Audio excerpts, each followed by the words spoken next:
Of all the sciences which interested the sons of men, none had such an attraction for the learned Professor von Baumgarten as psychology and the relations between mind and matter. By experiments which lasted over 20 years he obtained facts upon which he intended to build up a new science which would embrace mesmerism, spiritualism and all related subjects. In this he was much helped by his profound knowledge of physiology which explains the work of the brain, for Alexis von Baumgarten was professor of physiology at the University of Keinplatz and had a laboratory to help him in his profound researches. Professor von Baumgarten was tall and thin with a long narrow face and steel-gray eyes, which were unusually bright and staring. He was popular among the students, who often gathered round him after his lectures and listened enthusiastically to his strange theories. He often called for volunteers from them in order to conduct some experiment. So there was hardly a fellow in the class who had not, at one time or another, been thrown into a mesmeric trance by his professor. Of all his students there was none who could be compared in enthusiasm with Fritz von Hartmann. He was a clever and hard-working fellow. Months before he had given his heart to young Elise, the blue-eyed, yellow-haired daughter of the professor. Although she was not indifferent to him either, he had never dared to propose to her. So it would have been difficult for him to see his young lady if he had not made himself useful to the professor. By this means he frequently was asked to the old man's house, where he willingly agreed to be experimented upon in any way in the hope of receiving one glance from Elise or one touch of her little hand. To tell the truth, Fritz had a bad record in Keinplatz. Never was there a scandal or a duel in which the young student wouldn't take a most active part. No one used more free and violent language, no one drank more, no one played cards more habitually, no one was more idle than he. No wonder that Madame the Professor did not like his presence in the house. As to the Professor, he was too much busy with his strange studies to form a definite opinion of the student. For many years there was one question which had especially interested the professor. 100 times a day he asked himself whether it was possible for the human spirit to exist apart from the body for some time and then to return to it once again.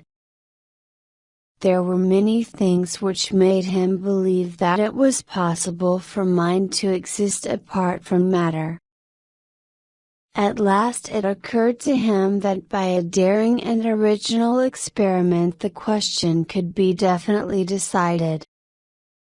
Shortly after the time when the idea of the experiment came to his head the professor was walking home after a long day in the laboratory, when he met a crowd of noisy students who had just come out of a beer house. At the head of them, half drunk, was young Fritz von Hartmann. "Hey, my worthy master," he said, taking the old man by the sleeve. "There is something that I have to say to you, and it is easier for me to say it now, when the good beer is humming in my head, than at another time." "What is it, Fritz?" the physiologist asked, looking at him in surprise. I know, Professor, that you want to do some wonderful experiment in which you hope to take a man's soul out of his body, and then put it back again. Is it so? It is true, Fritz.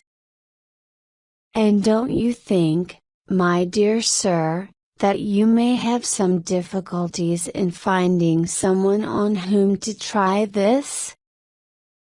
Suppose that the soul went out and wouldn't come back. Who will take the risk? But, Fritz, cried out the professor, I had relied upon your assistance. I am sure you will not desert me. Then listen, said Fritz solemnly. If you give your word that after this experiment I may have the hand of your daughter, then I agree to assist you, but if not, I shall have nothing to do with it. These are my terms. And what would my daughter say to this? The professor exclaimed after a pause of astonishment. Elise would be happy, the young man replied.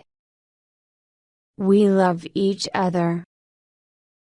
Then she will be yours, the physiologist said with determination, for you are a nice young man and one of the best students that I have ever known, of course, when you are not under the influence of alcohol. My experiment is to be performed on the 4th of the next month. It will be a great experiment, Fritz. The best men of science from all South Germany will be there. I shall be punctual, the student said briefly.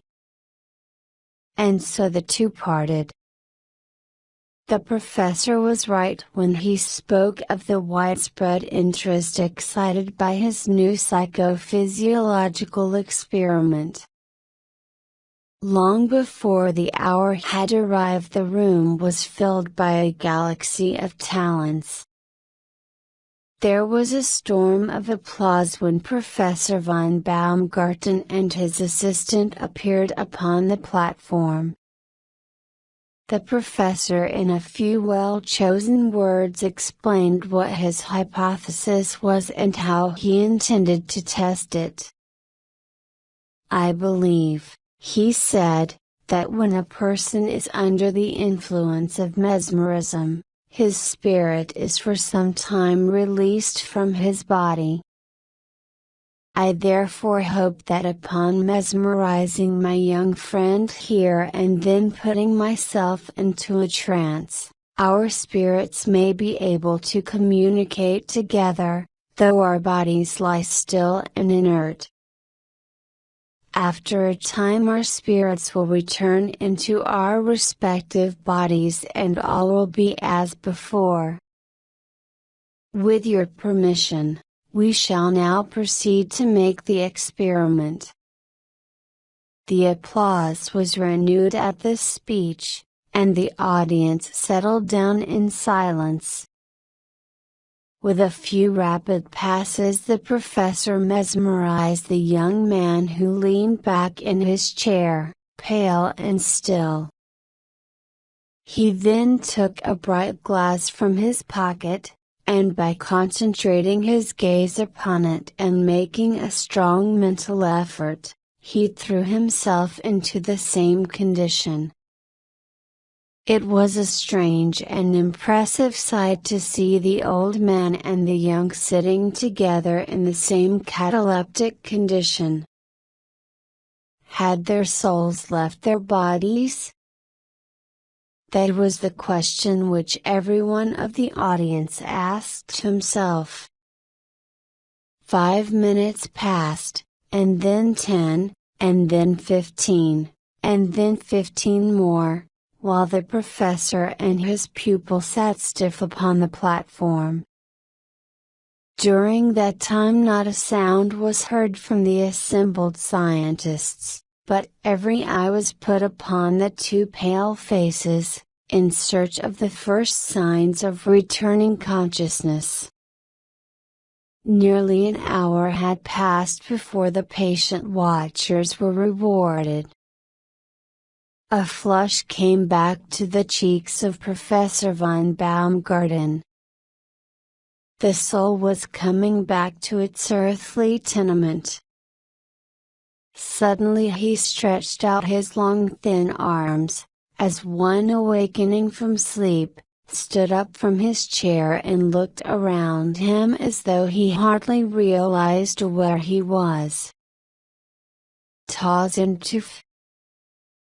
He exclaimed to the great astonishment of the audience. Where the hell am I then, and what on earth has occurred? Oh yes, I remember now. One of these mesmeric experiments. There is no result this time, for I remember nothing at all since I became unconscious. So you have had all your long journeys for nothing, my learned friends. And it was only a very good joke. And the professor burst into a roar of laughter and slapped his thigh in a highly indecent fashion. The audience got so angry at this unseemly behavior on the part of their host, that there might have been a big scandal, if not the interference of young Fritz von Hartmann, who had now recovered from his lethargy. Stepping to the front of the platform, the young man apologized for the behavior of his companion. I am sorry to say, he said, that he is a harum-scarum sort of fellow, although he seems so grave at the beginning of this experiment. He is still suffering from a mesmeric reaction, and hardly understands what he is saying. As for the experiment itself, I do not consider it to be a failure. My energy will now be devoted to finding some means by which spirits may be able to recall what occurs to them in their free state. And I hope that when I work this out I may have the pleasure of meeting you all once again in this hall and demonstrating to you the result. This address, coming from such a young student, caused considerable astonishment among the audience and they left the hall, making comparisons between him and his professor who was laughing heartily in the corner, by no means upset at the failure of the experiment. Now, although all these learned men were leaving the lecture room under the impression that they had seen nothing special, one of the most wonderful things in the whole history of the world had just occurred before their eyes. Professor had been quite correct in his theory that both his spirit and that of his pupil had been for a time absent from his body. But here a strange and unforeseen complication had occurred. On their return the spirit of Fritz von Hartmann entered the body of Alexis von Baumgarten, and that of Alexis von Baumgarten had taken up its place in the frame of Fritz von Hartmann. Hence the slang which came from the lips of the serious professor, and hence also the words and grave statements which fell from the frivolous student. It was an unprecedented event, yet no one knew of it, least of all those whom it concerned. The body of the professor made his way down to the Grünermann, which was one of the favorite places of the students, and ran waving his cane in the air, into the little room where a dozen of half-drunk young men were sitting. Ha, ha! My boys, he shouted. I knew I should find you here. Drink up, every one of you, and order what you like, for I'm going to treat you today. Had the green man who was depicted upon the signpost of that well-known and suddenly marched into the room and called for a bottle of wine, the students could not have been more amazed than they were by this unexpected appearance of their respected professor. They were so astonished that for a minute or two they looked at him without being able to make any reply to his invitation. "Damn it!" shouted the professor angrily. "What the devil is the matter with you? You sit there like a set of stuck pigs staring at me." "What is it, then?" "It is the unexpected honor," muttered one of the students. "Honor? Nonsense," said the professor. "Do you think that just because I was demonstrating mesmerism to a group of old fools, I am too proud to drink with my dear old friends? Beer, wine and schnapps, my boys, order what you like and put it all down to me. Never was there such an afternoon in the Gruner man." Soon the students lost their shyness in the presence of their professor. As for him, he shouted, he sang, he laughed and offered to run 100 yards against any member of the company. "Gentlemen," said the professor, standing up at the end of the table, "I must now explain to you what is the cause of this festivity. The fact is, my friends, that I hope very soon to be married." "Married!" cried out one of the students in astonishment. "Is Madam dead then?" "Madam? Who?" "Why, Madam von Baumgarten, of course." "Ha, ha!" laughed the professor. "I can see, then, that you know all about my former difficulties.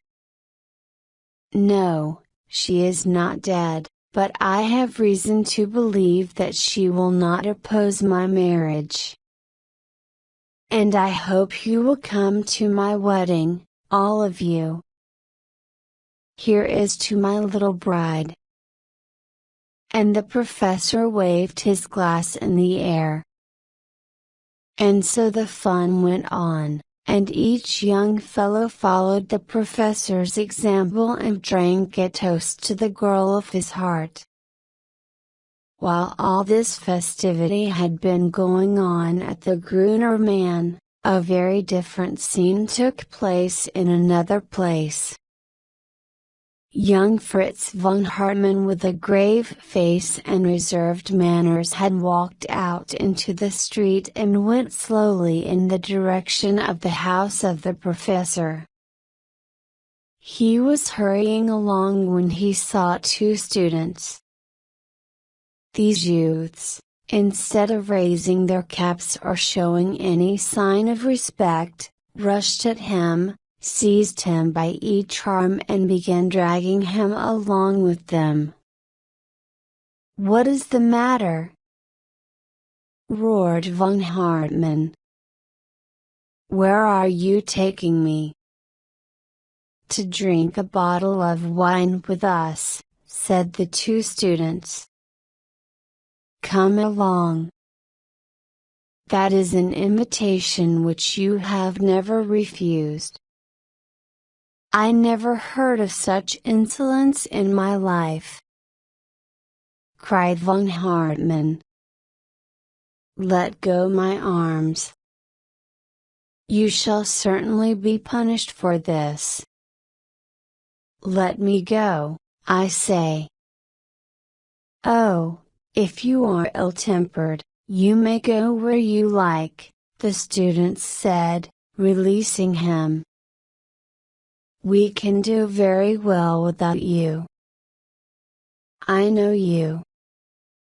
You'll pay for it, said von Hartmann furiously, and continued his way in the direction which he imagined to be his own home. Madame von Baumgarten, who was looking out of the window and wondering why her husband was late for dinner, was greatly astonished to see the young student come down the garden path with the air of one who is master of the situation. "Good day, sir," she greeted him gloomily, standing in the open doorway. "A very fine day indeed, Martha," answered the other. "Now, don't stand there like a statue, but get the dinner ready, for I am very hungry." "Martha!" "Dinner!" cried out the lady, falling back in astonishment. "Yes, dinner, Martha, dinner!" shouted von Hartmann, who was becoming annoyed. Is there anything wonderful in that request when a man has been out all day? There you are, standing staring again. Woman, will you or will you not give me dinner?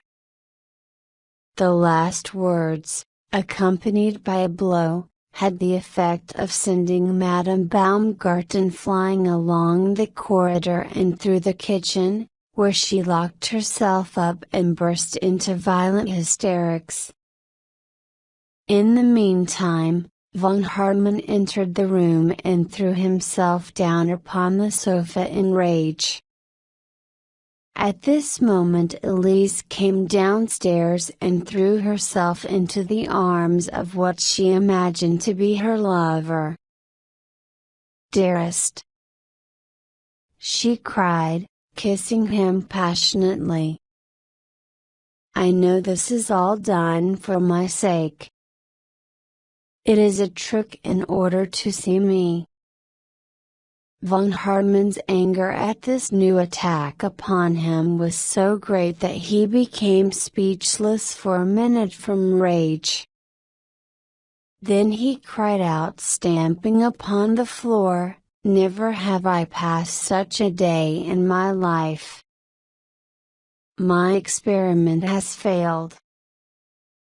2 students have dragged me along the public road. My wife becomes furious when I ask her for dinner, and my daughter flies at me and hugs me like a grizzly bear." With these words von Hartmann seized his hat and rushed off into the town with the intention of seeking in some inn the food and comfort which he could not find at home. As the spirit of Professor von Baumgarten and the frame of von Hartmann walked down the pathway which led to the little town, he became aware that an old man was approaching him singing a student's song in a drunken voice.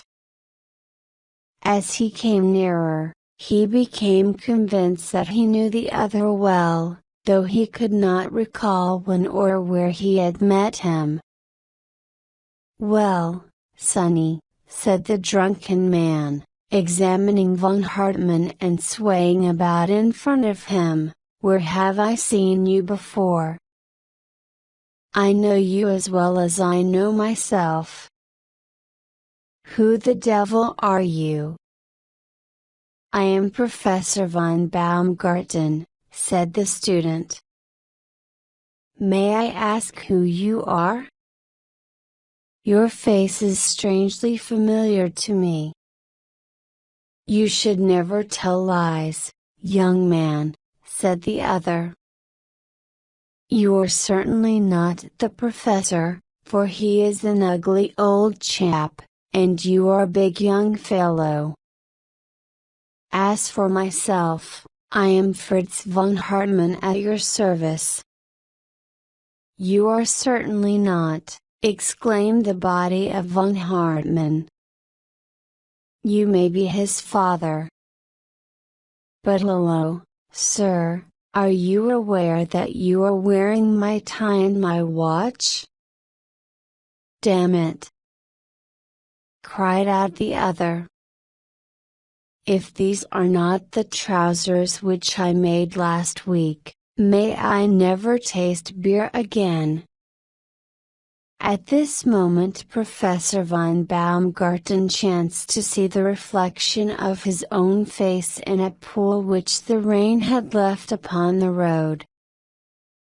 To his astonishment he saw that his face was that of a youth, that his dress was that of a fashionable young student, and that in every way he did not look like himself. In an instant his active brain ran over the series of events which had occurred that day and came to the conclusion. Damn it, he cried, I see it all. Our souls are in the wrong bodies. I am you and you are I. My theory is proved, but at what an expense. Will the most brilliant mind in Europe have to go about with this frivolous exterior? Oh, the work of a lifetime is ruined. And he beat his breast in despair. If I thought so, said the spirit of the student, it would be hard indeed. What could I do with these old bones, and how could I convince Elise that I was not her father? No, thank God, in spite of the beer I can see a way out of it. How? Exclaimed the professor. Why, by repeating the experiment. Release our souls once more, and the chances are that they will find their way back into their respective bodies. No drowning man could clutch more eagerly at a straw than did von Baumgarten's spirit at this suggestion. Some students and peasants who chanced to pass during the next hour were much amazed to see the old professor of physiology and his favorite student both sitting upon a very dirty bench and both completely insensible. Before the hour was up a big crowd had assembled, and they were discussing the necessity of sending for an ambulance, when the learned scientist opened his eyes and gazed around him. For an instant he seemed to forget how he had come here, but the next moment he astonished the audience by waving his skinny arms above his head and crying out in delight, "My God! I am myself again!